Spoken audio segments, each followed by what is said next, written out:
এই চারটি আমল যদি আপনি করতে পারেন, আল্লাহ পাক রব্বুল আলামিন সকল ধরনের বিপদ আপদ থেকে হেফাজত করবেন। আমরা অনেক সময় এমন বিপদে পড়ে যাই, কঠিন থেকে কঠিন বিপদে পড়ে যাই, আশেপাশের কেউ থাকে না আমাদেরকে হেল্প করার জন্য, কোনো কুল কিনারা খুঁজে পাই না, মনে করি যে আমি কেমন যেন সাগরের মাঝখানে চলে গিয়েছি, আশেপাশে কোনো জায়গা নাই, থাকার জন্য কোনো ব্যবস্থাপনা নাই। এরকম যদি আপনার বিপদ চলে আসে, দেয়ালে পিঠ থেকে গিয়েছে, আপনি চারটি আমল করবেন ইয়াকিনের সাথে, বিশ্বাসের সাথে। যদি আপনি চারটি আমল করতে পারেন, আল্লাহ পাক রব্বুল আলামিন আপনাকে অবশ্যই অবশ্যই বিপদ আপদ থেকে হেফাজত করবেন। নাম্বার 1, 1 নাম্বার হচ্ছে ইস্তেগফার বেশি বেশি করবেন। আস্তাগফিরুল্লাহ আস্তাগফিরুল্লাহ আস্তাগফিরুল্লাহ। এবং আরো ইস্তেগফার আছে, আস্তাগফিরুল্লাহ রাব্বি মিন কুল্লি যামবি ওয়া আতুবু ইলাইহি লা হাওলা ওয়ালা কুওয়াতা ইল্লা বিল্লাহিল আলিয়্যিল আযীম। আরো আছে সাইয়্যিদুল ইস্তেগফার, আল্লাহুম্মা আনতা রাব্বি লা ইলাহা ইল্লা আনতা খালাকতানি ওয়া আনা আবদুকা ওয়া আনা আলা আহদিক ওয়া ওয়া'দিকা মাসতাতা'তু আউযু বিকা মিন শাররি মা সানা'তু আবুউ লাকা বিনি'মাতিকা আলাইয়া ওয়া আবুউ লাকা বিযামবি ফাগফিরলি ফাইন্নাহু লা ইয়াগফিরুয যুনুবা ইল্লা আনতা। এটা হচ্ছে সাইয়্যিদুল ইস্তেগফার, ইস্তেগফারের ভিতরে সবচেয়ে বড় ইস্তেগফার। যে ব্যক্তি দিনের বেলায় ইস্তেগফার করবে, ওই দিনে মারা গেলে আল্লাহ তাআলা তাকে মৃত্যুর সাথে সাথে জান্নাতের ব্যবস্থা করবেন। এটা বুখারী শরীফের হাদিস, শাদ্দাদ ইবনে আউস রাদিয়াল্লাহু তাআলা থেকে হাদিসটি বর্ণিত হয়েছে।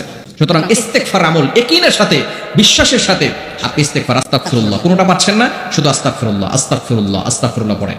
আল্লাহ তাআলা পবিত্র কোরআনুল কারীমের ভিতরে নিজে বলে দিয়েছেন, 29 নম্বর পারার 12 নম্বর পৃষ্ঠায় রয়েছে, একেবারে 8, 9, 10 নম্বর লাইনগুলোতে সূরাতুন নূহের 10, 11, 12 এই আয়াতগুলোতে আল্লাহ তাআলা জানিয়ে দিয়েছেন, ফাকুল তুস্তাগফিরু রাব্বাকুম ইন্নাহু কানা গফফারা ইউরসিলিস সামাআ আলাইকুম মিদরারা ওয়া ইউমদিদুকুম বিআমওয়ালিন ওয়া বানিন ওয়া ইয়াজআল লাকুম জান্নাতিন ওয়া ইয়াজআল লাকুম আনহারা।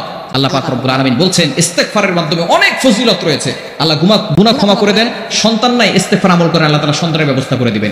সম্পদ নাই, ইস্তেগফার আমল করেন, আল্লাহ তাআলা সম্পদের ব্যবস্থা করে দিবেন, জান্নাতের ব্যবস্থা করে দিবেন, জাহান্নাম থেকে মুক্তির ব্যবস্থা করে দিবেন। শুধু তাই নয়, নবী সাল্লাল্লাহু আলাইহি ওয়াসাল্লাম আরো বলে দিয়েছেন, মান লাজিমাল ইস্তিগফার, যে ব্যক্তি সব সময় ইস্তেগফারের সাথে আঠার মতো লেগে থাকে, আল্লাহ পাক রব্বুল আলামিন তাকে সকল ধরনের প্রটেক্ট ফ্রম অল অ্যাক্সিডেন্ট, সকল বিপদ আপদ থেকে আল্লাহ হেফাজত করেন। তাহলে 1 নাম্বার হচ্ছে ইয়াকিনের সাথে, বিশ্বাসের সাথে আপনি ইস্তেগফার আমল করবেন। নাম্বার 2, দ্বিতীয় নাম্বার হচ্ছে দুরূদ শরীফের আমল করবেন।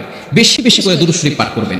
বিশেষ করে সবচেয়ে দুরূদের ভিতরে শ্রেষ্ঠ দুরূদ হচ্ছে দুরূদ ইব্রাহিম। আল্লাহ পাক রব্বুল আলামিন পবিত্র কোরআনুল কারীমের ভিতরে কিন্তু এই বিষয়ে আয়াত নাযিল করে দিয়েছেন। সূরাতুল আহজাবের ভিতরে রয়েছে, আল্লাহ তাআলা জানিয়ে দিয়েছেন 22 নম্বর পারা 5 নম্বর পৃষ্ঠার 4-5 নম্বর লাইনে রয়েছে, ইন্নাল্লাহা ওয়া মালাইকাতাহু ইউসাল্লুনা আলান নবী ইয়া আইয়ুহাল্লাযীনা আমানু সাল্লু আলাইহি ওয়া সাল্লিমু তাসলিমা।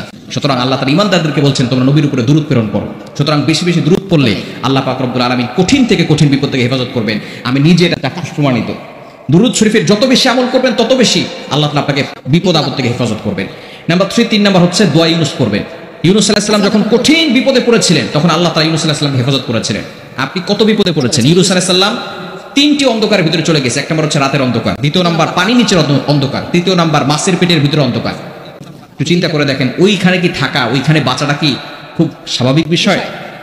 আল্লাহ তাআলা সেখানে বাঁচিয়ে রেখেছিলেন। সেখানে তিনি দোয়া করেছিলেন, লা ইলাহা ইল্লা আনতা সুবহানাকা ইন্নী কুনতু মিনাজ জালিমিন। সূরা আম্বিয়া, খুবই চমৎকার। আম্বিয়ার ভিতরে এটা আছে। এই দোয়াটা বেশি বেশি পড়বেন। আল্লাহ তাআলা পরবর্তী সময় জানিয়ে দিয়েছেন, ফাস্তাজাবনা লাহু ওয়া নাজ্জাইনাহু মিনাল গাম্মি ওয়া কাযালিকা নুনজিল মুমিনিন।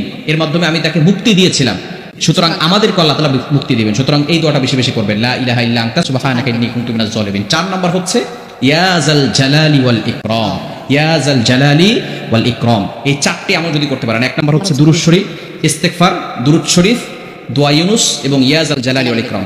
দেয়ালে পিঠ থেকে গেলে, কঠিন থেকে কঠিন বিপদে পড়ে গেছেন, 4টি আমল করবেন, আল্লাহ পাক রব্বুল আলামিন সকল ধরনের বিপদ থেকে হেফাজত করবেন। ইয়াকিনের সাথে, বিশ্বাসের সাথে আমল করলে আল্লাহ তাআলা অবশ্যই সকল ধরনের বিপদ থেকে হেফাজত করতে